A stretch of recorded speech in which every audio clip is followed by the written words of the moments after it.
I think he's right. We have here a new challenge. Is a tough one.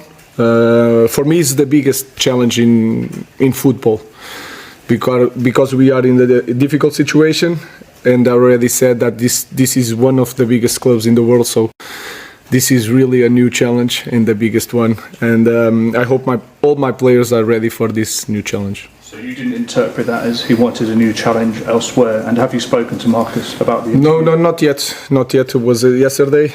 I gave a day off to the lads. So he's our player and he is ready to the next game.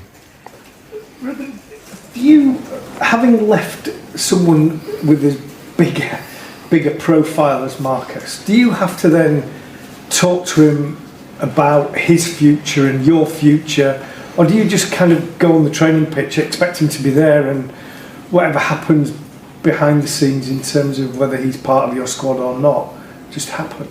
I spoke with a lot of players individually and during trainings. What I want is to take the best of Marcus Rashford as all the players. So I don't talk about the future, I just talk about the present. I want the best of each one of them, and that is the key point for me. I just want to win and to help the team to be better. So we are better with Marcus Rashford, and that's simple. And we try different things to push Marcus to the best level that he's shown in the past. So that's all.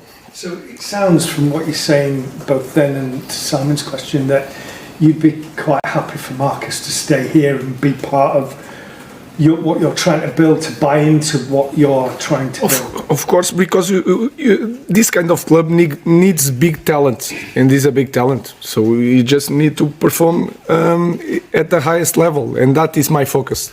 I just want to help Marcus.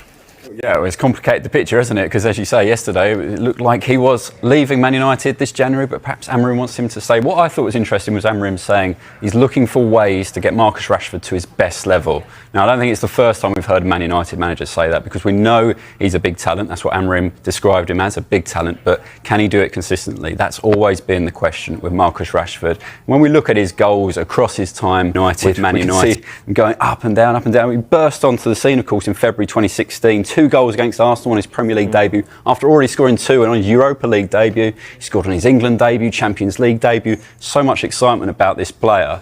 And of course, we didn't really see it until his 30-goal season in 22-23. Got 17 goals in the Premier League that year. But off the back of that Qatar World Cup, he only got 5 minutes against France in that quarter-final. I still remember it now, because he then went on this crazy scoring streak, and you wondered perhaps if Gareth Southgate had played him earlier, it could have been a different story for England.